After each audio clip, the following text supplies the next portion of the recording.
Hey guys, welcome back. I'm the Metal Jesus, and I'm back with part 2 of my Hidden Gems video for the PlayStation Portable. This is the Model 1000 here, the original, the heavy one. And you know, my last video, it was a huge success. I was really happy to see that so many PSP fans are out there just like me. And in the last video, a lot of people posted their own suggestions for part 2, part 3, maybe there'll be a part 4. There are so many great games for this system. So without further ado, let's take a look.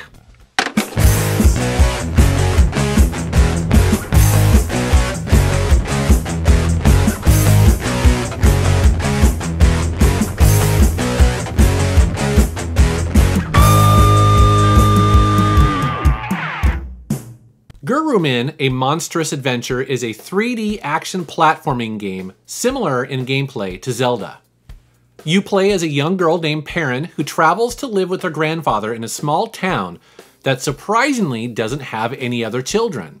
What Perrin quickly learns is that the town and outlying countryside is full of monsters, both friendly and foe, that only she seems to be able to see. A group of good monsters ask her for her help against the phantoms that threaten their monster village. So, what's a girl to do but pull a massive drill from the ground and use it to kick some phantom ass? This game has a lot of charm, and it's fun to explore, and fairly unique on the PSP, especially when it was released in 2007. Now, the controls are a bit wonky, but the game has become a bit of a cult classic and certainly a hidden gem on the PSP.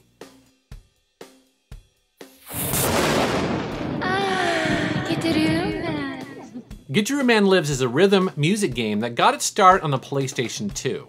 You play as this nerdy young boy who learns he is actually a legendary hero who possesses the last Gitaroo. You know, it's so weird to call it that. I want to just call it a guitar, but for whatever reason they call it that.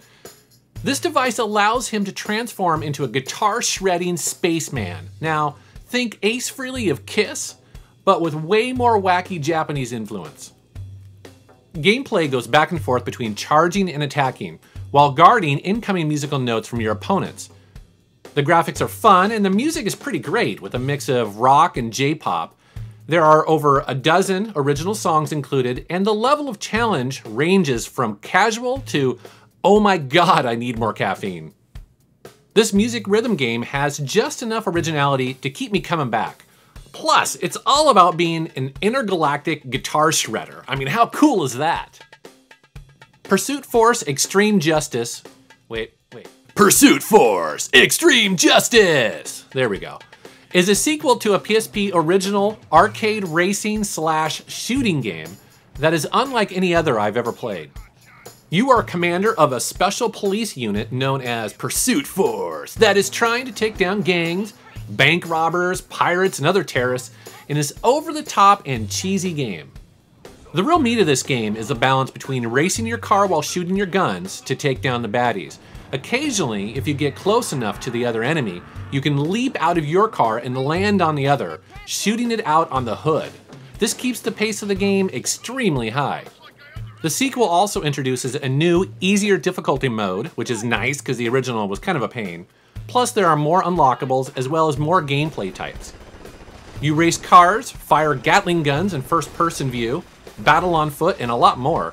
It's a surprisingly well-made action game and should not be missed. Back in the 80s, developer Sid Meier made a classic game called Pirates for the Commodore 64, and I loved it. Well, an updated PSP version was made in 2006 that updates mainly the graphics, but still keeps what made the original so great. A mix of open world gameplay, high seas adventure, and lots of really interesting and cool minigames. You play as a young pirate that must free your family while building your wealth and influence through alliances with nations. You search for adventure, you'll battle ship to ship, and occasionally even woo a rich man's daughter or two. There's nothing quite like this game on the PSP, and it should not be missed by gamers looking for something different to play. Brave Story: New Traveler is a traditional Japanese RPG based on a manga of the same name. You play as a young boy who suddenly finds his best friend sick in the hospital, leaving him feeling kind of powerless to do anything. Thankfully, a mysterious voice offers to help if he'll enter a portal to another land. In that land, you need to find 5 different gems for the Traveler's Sword, blah, blah, blah, blah. Okay, so the story initially is pretty weak, but honestly, I rarely finish most Japanese RPGs, simply because they're often too long for me. I just either run out of time or I get distracted. And I never see the end. Well, I actually finished Brave Story in about 23 hours, and I gotta say, I actually loved every minute of it.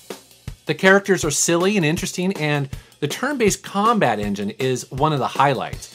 I mean, yes, this game is too cute for its own good, but if you enjoy classic Final Fantasy style combat, it's a really well-made Japanese RPG, and it should not be missed. Ah yes, Chili Con Carnage. Yeah, you heard that right. This game is actually called Chili Con Carnage. I know, it's kind of wacky. Why? Well, you know, once you play this game, you realize it's a mix of Robert Rodriguez movies like Machete and Desperado, mixed with Grand Theft Auto. Yes, this game is completely over the top and better for it. The game is based on a Grand Theft Auto clone called Total Overdose, but for the PSP version, they stripped out all the open world stuff and just left the short story missions. There are lots of Max Payne style bullet time shooting going on here as you rack up combos while trying to avenge the death of your father.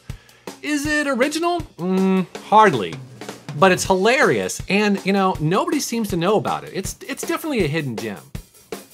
Pangya Fantasy Golf is based on a popular Korean golf MMO that mixes over-the-top anime-style characters and dialogue with solid yet familiar arcade golf gameplay.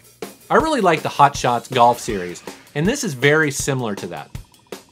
There are 9 fantasy fairways to play through, tons of character customization for the 18 playable characters that you have, and literally thousands of accessories, outfits, and gear to unlock. Now, this game isn't going to win any awards for originality, but if you enjoy the occasional arcade golf game like I do, you can find this game on the cheap, and I think it's worth owning. Untold Legends, The Warrior's Code is a sequel to a hack-and-slash PSP launch title that builds on the top-down Diablo-style dungeon crawling.